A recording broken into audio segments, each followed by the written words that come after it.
Night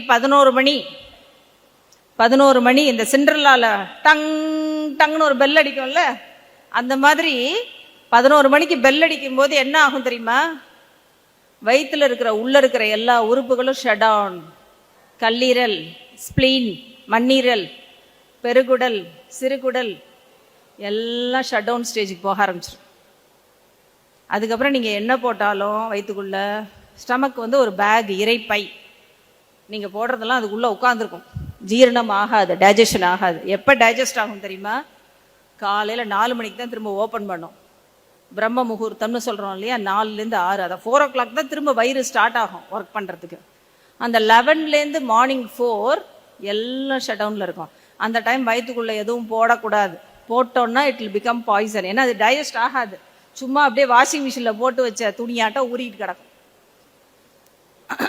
so அதனால mid நைட்டில் சாப்பிட்ற பழக்கம் நல்லதில்லை. இது பூமர் அட்வைஸாக இருந்தாலும் எனக்கே நான் நிறைய நைட் டியூட்டிஸில் நமக்கு வேறு வழி இல்லை, பிஸியாக இருக்கப்போ பசிச்சுதுன்னா வேறு வழி இல்லை, சாப்பிட்லாம், இட்ஸ் ஓகே.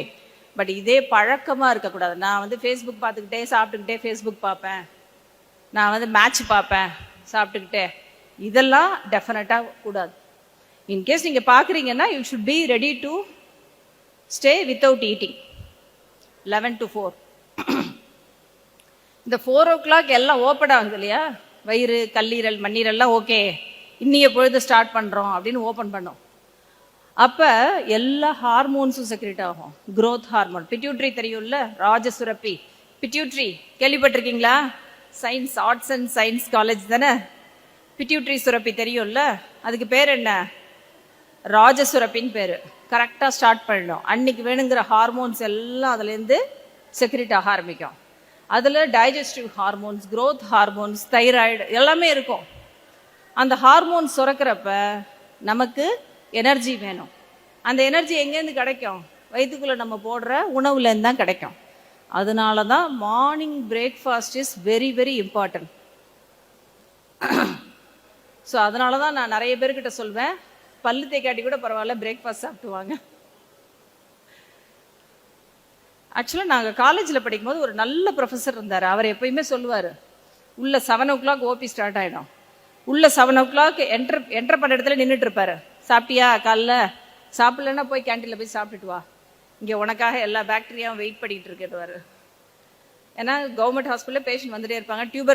டியூபர்குலோசிஸ், காச நோய், அது எல்லா இடத்துலையும் இருக்கும் அந்த பாக்டீரியா. நான் உங்களை பயமுறுத்துறேன்னு நினைக்காதீங்க, அதுவும் மருத்துவமனைகள் அதிகமாக இருக்கும். யாரும் சாப்பிடாம வெறும் வயிற்றோடு இருக்காங்களோ டக்குன்னு வந்து பிடிச்சிரும். ஓகேயா? ஸோ நோய் இல்லாமல் இருக்கிறதுக்கு இன்றைக்கி 2-3 டிப்ஸ் கொடுத்துருக்கேன். உடம்பு வெயிட்டை கரெக்டாக வச்சுக்கணும், நைட்டு மிட் நைட்டில் சாப்பிடாமல் இருக்கிறது நல்லது. அதே மாதிரியே மார்னிங் பிரேக்ஃபாஸ்ட் சாப்பிட்றது பல நோய்கள்லேருந்து நம்மளை காப்பாற்றும். நான் டயட்டில் இருக்கேன், நான் சாப்பிடாமல் இருக்கேன்னா அதுக்கு நீங்கள் மிஸ் பண்ண வேண்டியது பிரேக்ஃபாஸ்ட் கிடையாது. எதை மிஸ் பண்ணணும்? யாராவது ஒருத்தர் இங்கேருந்து சொல்லுங்க, எதை மிஸ் பண்ணலாம்? டின்னர். டின்னரில் தானே நாங்கள் வளைச்சி கட்டுறது. காலையிலேருந்து விட்டு போனது. அம்மா காலையில் நீ என்ன செஞ்ச? உப்பும் சட்னியுமா, அது நாங்கள் சாப்பிடவே இல்லை. கொண்டா. மத்தியானம் என்ன செஞ்ச? வெஜிடபிள் ரைஸ், அது கூட. நைட்டு பொங்கல், அதையும் கூட. இல்லை நைட்டு வேறு ஏதாச்சும், இல்லை நான் ஆர்டர் பண்ணி சாப்பிட்றேன் ஸ்விக்கியில். எல்லாத்தையும் வச்சு ஒரே கட்டு நைட்டு. டைம் அப்போ தானே எனக்கு கிடைக்குது சாப்பிட்றதுக்கு. ஆனால் அதுதான் தப்பாக பண்ணுறோம். ஸோ எப்போ நம்ம வந்து இப்போ நீங்கள் டயட்டில் இருக்கணும், நான் வெயிட் ரெடியூஸ் ஆகணும், நான் வந்து 36 இந்த இது ஃபேட் 6 பேக்கு போகணும், இல்லை நான் வந்து கரெக்டாக 0 சைஸ்க்கு போகணும்னா, நீங்கள் டயட் பண்ணுறீங்கன்னா நீங்கள் மிஸ் பண்ண வேண்டியது எது? டின்னர். அதுவும் மேரிட் லேடிஸ் கேட்க வேணாம். மிச்சம் மீதி இருக்கிற சாம்பார், ரசம், காய், கூட்டு, ரைஸு எல்லாத்தையும் அது எப்படி எவ்வளோ கஷ்டப்பட்டு சமைச்சிட்டு வீணாக்கலாமா? அடித்து வெளுத்துற வேண்டியதான் நம்மளே. அது சாப்பிட்டுட்டு நம்ம தூங்கும்போது அப்படியே எல்லாம் வெயிட்டாக ஏறிடும். அதே நீங்கள் காலையில் சாப்பிட்ற உணவு நீங்கள் ஆக்டிவாக இருக்கிறதுனால செரிமானம் ஆகிடும். ஸோ நைட்டு மிச்சம் இருக்குன்னா, உங்களை ஸ்டூடெண்ட்ஸை சொல்லலை, லேடிஸ்க்கு தான் சொல்கிறேன், நைட்டு மிச்சம் இருக்கிற உணவு எல்லாருக்கும் வேணான்னா அது உங்களுக்கு வேணாம். குப்பைக்கு போக வேண்டியது தொப்பைக்கு போகக்கூடாது. ஸ்ட்ரிக்டாக இருங்க.